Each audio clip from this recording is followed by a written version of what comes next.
Assalamualaikum warahmatullahi wabarakatuh. Selamat datang kembali rekan semuanya di channel Jejak Profesor. Apa kabar semuanya? Semoga sahabat semuanya dalam keadaan sehat walafiat dan dimudahkan semua urusannya. Kita akan bahas ya seputar polemik pemberian gelar Profesor Kehormatan ya bagi Menteri Kebudayaan ya Dr. Fadlizon ya yang diberikan oleh Universitas Nasional UNAS. Nah, dari sisi argumen ya dari pihak kampus UNAS yang memberikan ya gelar tersebut ya, dan polemik karena ada beberapa pendapat ya kritikan-kritikan yang tajam yang diberikan ya terkait dengan pemberian gelar Profesor Kehormatan. Nah, di channel Jejak Profesor kali ini kita akan sampaikan ya mengenai ya hal tersebut ya, dan kita juga akan menambahkan ya dari kacamata regulasi. Ya, kita kembalikan saja pada regulasi ya, khususnya kita mengacunya pada regulasi yang terbaru. Ya, regulasi yang sebelumnya ya sudah dinyatakan tidak berlaku, dan sekarang yang berlaku adalah regulasi di Permen nomor 52 tahun 2025. Nah, di sini kita akan sampaikan ya news dari medcom.id ya yang ya memberitakan ya mengenai ya, pemberian gelar Profesor Kehormatan dari UNAS. Ini banyak sekali sebenarnya sumber-sumbernya ya. Nah, ini kita ambil salah satu saja yang intinya di sini UNAS menganugerahkan ya Menteri Kebudayaan Fadlizon gelar Profesor Kehormatan. Pengukuhan Profesor Kehormatan yang mempertimbangkan rekam jejak ya intelektual, kepakaran, integritas, serta kontribusi nyata ya, dari Fadlizon. Dan Menteri Kebudayaan juga menegaskan bahwa kebudayaan merupakan fondasi penting ya dalam membangun peradaban dan memperkokoh persatuan bangsa. Nah, ini alasannya ya, alasan penganugerahan ya Profesor Kehormatan ya dari sisi rekam jejak intelektual ya, kepakaran, integritas. Nah, dari Medcom itu ya lebih rinci lagi ya dijelaskan ya oleh rektornya ya, Rektor Universitas Nasional, yang dalam sambutannya di sini menyampaikan bahwa pengukuhan Profesor Kehormatan ya kepada Menteri Kebudayaan Fadlizon bukan sekedar seremoni akademik, melainkan bentuk penghormatan tertinggi terhadap dedikasi, integritas, dan kontribusi intelektual yang telah diberikan bagi bangsa. Nah, ini di sini ya alasan ya untuk pemberian Profesor Kehormatan. Nah, di sini juga dijelaskan mengenai ya pengakuan akademik atas kerja panjang, ketekunan, intelektual, serta konsistensi Dr. Fadlizon dalam memperjuangkan. Apapun inilah ya, ini adalah argumen yang disampaikan oleh dari pihak rektor ya.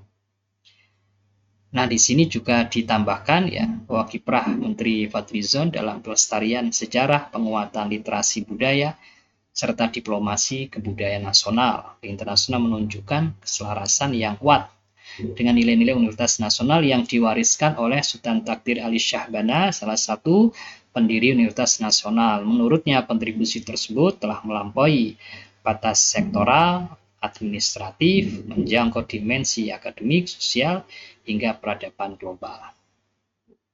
Nah, ini kalau kita kembalikan ya pada aturan di Permendikbudristek ya, Permendikbudristek nomor 44 tahun 2024 ya, itu memang di situ diatur mengenai ya Profesor Kehormatan.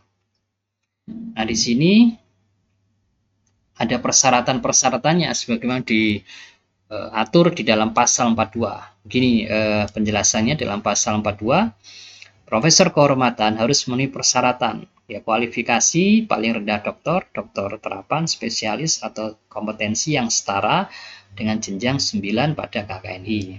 Nah, yang kedua, kompetensi luar biasa atau prestasi eksplisit dan atau pengetahuan yang luar biasa. Nah, di sini dan juga pengalaman yang relevan dengan prestasi yang luar biasa yang mendapat pengakuan nasional dan atau internasional. Ini yang dijadikan argumen oleh pihak kampus ya di pasal 42 ya ayat 1B dan 1C ya, sebagai dasar untuk pemberian gelar kehormatan. Nah, memang kalau kita lihat apa yang sudah dijelaskan ya oleh Rektor UNAS ya, memang bisa kita lihat ya rekam jejaknya ya, prestasi dari Dr. Fadlizon ini ya bisa memenuhi persyaratan sebagai profesor kehormatan. Tetapi tidak berhenti di situ saja ya. Sebenarnya kita juga perlu melihat ya kenapa polemik itu muncul ya. Salah satunya karena pemberian gelar kehormatan profesor kehormatan ini bisa menjadi arena transaksi ya, transaksional khususnya ini karena bisa merusak integritas ya dan kredibilitas perguruan tinggi ya. Ini kritikan ya, respon pengangkatan Fadlizon ini kita ambil ya sumbernya dari Tempo ya. Ya ini dijelaskan ya oleh akademisi dari Universitas Muhammadiyah Surabaya ini, Satria Unggul, menjelaskan bahwa persoalan profesor kehormatan dan doktor kehormatan bukan hal yang baru. Namun di Indonesia praktek tersebut dinilai kian mengkhawatirkan karena banyak pejabat. Nah ini di sini juga ya, banyak pejabat atau tokoh publik yang tidak memiliki akar kuat dalam membangun budaya akademik berintegritas tetap menerima gelar kehormatan. Nah di sini penulis ya menjelaskan ya tentang atau akademisi dari Unmu Surabaya ini menjelaskan bahwa ya ini bisa merusak ya, bisa merusak integritas dan kredibilitas perguruan tinggi karena hanya diberikan pada tokoh-tokoh publik atau pejabat publik yang punya jabatan ya, punya jabatan tinggi di pemerintahan, dan ini tidak bisa berlaku sama atau berlaku adil kepada yang lain ya. Ini jangan sampai ya ini terjadi karena akan menjadi area transaksi yang kemudian membuat integritas atau kredibilitas perguruan tinggi semakin tidak baik di hadapan publik. Nah, di sini. Kemudian ini yang lain ya, kita juga beritakan dari Tempo juga ya, yang gimana selain berpotensi menjadi arena transaksi ya, ini ada penekanan bahwa regulasi pemberian profesor kehormatan mensyaratkan adanya karya luar biasa. Ini juga kita lihat ya di sini ya. Nah, di sini kompetensi luar biasa atau prestasi eksplisit dan atau pengetahuan yang luar biasa. Di sini penjelasannya. Ya, termasuk juga prestasi luar biasa yang mendapatkan pengakuan nasional atau internasional. Nah, ini betul-betul ketat itu sebetulnya ya kalau kita kembalikan pada regulasi Permendikbudristek ya. Dimensyaratkan karya luar biasa dalam memajukan ilmu pengetahuan dan peradaban, sehingga standar tersebut ya seharusnya diterapkan secara ketat agar gelar akademik tidak kehilangan maknanya.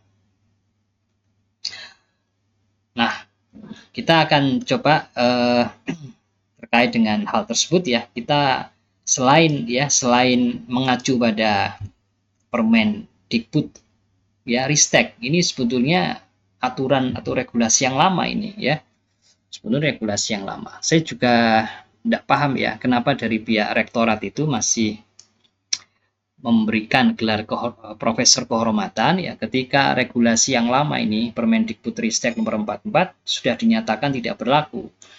Sebenarnya kalau kita lihat lagi ya di Permendikbudristek nomor 52 tahun 2025 yang ini baru saja berlaku ya. Nah, di sini disebutkan ya pada bab 5 ketentuan peralihan ya di pasal 66. Nah, di sini dijelaskan. Nah, ini yang penting nih sebetulnya di pasal 66 ya. di pasal 66 ini khususnya ya di huruf B. Nah, ini yang penting. Masa jabatan bagi seorang yang telah memperoleh jabatan profesor kehormatan tetap diakui. Ini bagi yang sebelumnya sudah mendapatkan ya gelar profesor kehormatan ya sebelum diterapkannya peraturan Menteri Pendidikan Tinggi ini. Tetap diakui ya. Jadi yang karena sudah ditetapkan sebelumnya, karena sudah diberikan sebelumnya, ini tetap bisa sampai berakhirnya masa jabatan. Jadi misalnya 2020, misalnya 2023, ya berarti sampai dengan 2000, kalau 5 tahun ya berarti sampai dengan 2028. Diselesaikan, bukan pemberian profesor kehormatan yang baru. Nah, di sini penjelasannya ya, masa jabatan bagi seorang yang telah memperoleh jabatan profesor kehormatan tetap diakui sampai berakhirnya masa jabatan sesuai dengan keputusan pengangkatan, sesuai dengan keputusan pengangkatan. Jadi kalau pengangkatan baru tidak bisa. Ya, karena kita mengacunya di sini. Ya. Jadi selain karena persoalan ya mensyaratkan adanya prestasi ya, prestasi yang luar biasa ya, dan harus ada kompetensi, pengetahuan yang luar biasa, karya yang luar biasa, ya, pengalaman yang relevan dengan prestasi yang luar biasa tersebut, itu juga mestinya harusnya ya kita mengacu ke Permendikti-Saintek yang terbaru. Di Permendikti-Saintek nomor 52 itu profesor kehormatan sudah tidak diakui lagi, kecuali bagi yang sudah mendapatkan profesor kehormatan sebelumnya. Nah, di sini yang diakui hanya profesor ya yang melalui jalur karir ya dari profesi dosen dan juga profesor emeritus. Ya. Sedangkan profesor kehormatan sudah tidak berlaku lagi. Nah, di sini untuk lebih memperkuat lagi itu dijelaskan di bab 6 dalam ketentuan penutup ya di pasal 67. Nah, di sini bunyinya seperti ini. Pada saat peraturan menteri ini berlaku, berarti Permendikti-Saintek ini, ya nomor 52 tahun 2025 ini berlaku pada tanggal diundangkan. Ya, pada tanggal diundangkan. Diundangkan tanggal 24 Desember 2025. Jadi ketika diundangkan tanggal 24 Desember 2025 ini berarti sudah tidak bisa ya pemberian profesor kehormatan. Pada saat peraturan menteri ini mulai berlaku, ya peraturan Menteri Pendidikan, Kebudayaan, Riset, dan Teknologi nomor 44 tahun 2024 tentang profesi, karir, dan penghasilan dosen, sebagaimana ini yang mengatur mengenai ya pemberian profesor kehormatan, ya yang diatur ya misalnya di bagian 6 ya di profesor kehormatan ini mulai pasal 41 ya sampai berapa pasal gitu yang menjelaskan mengenai profesor kehormatan itu dicabut ya dan dinyatakan tidak berlaku. Nah, di pasal 68 ya peraturan menteri ini mulai berlaku pada tanggal diundangkan. Tanggal diundangkannya ya adalah tanggal 24 Desember 2025. Jadi kalau kita mengacu pada regulasi Permen Dikti-Saintek nomor 52 karena regulasi yang berkaitan dengan profesor ya kehormatan itu ya yang diacu ya di Permendikbudristek 44 dinyatakan sudah tidak berlaku lagi, dicabut ya dan dinyatakan tidak berlaku, maka sebetulnya pemberian profesor kehormatan itu sebetulnya tidak sah karena tidak ada regulasi yang mengatur karena regulasinya sudah dicabut ya dengan Permendikti-Saintek nomor 52 tahun 2025. Yang ada hanyalah profesor emeritus dan juga profesor yang melalui jalur karir dosen dari bawah. Jadi seperti itu sahabat JP Channel ya. Terus ikuti channel Jejak Profesor ya, bersama menuju ilmuwan berkarya. Saya akhiri. Assalamualaikum warahmatullahi wabarakatuh.